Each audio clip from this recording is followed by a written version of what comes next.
Welcome to my Splash and Draw project for brave teachers and older students.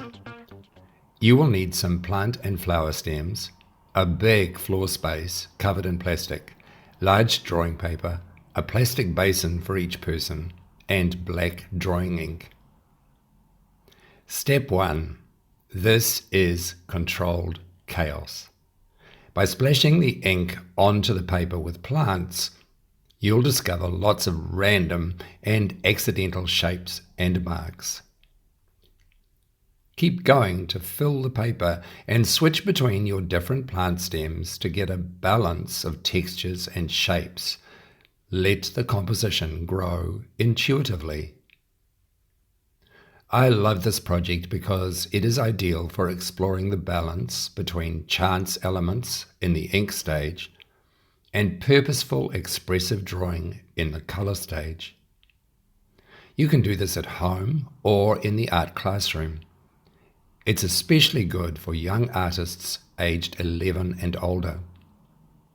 In the classroom, groups of up to 20 students at a time are manageable, but remember that the ink step can be quite messy and chaotic.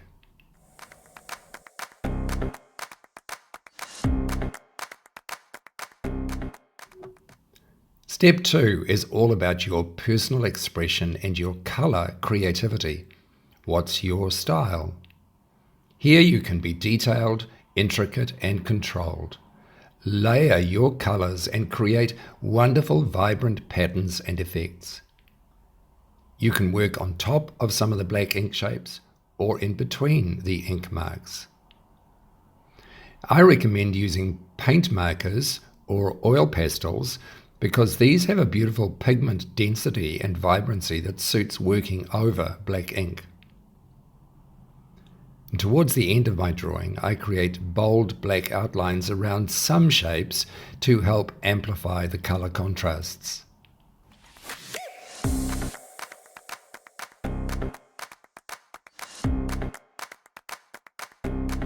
Thank you for watching, and I hope you have as much fun with this project as I have.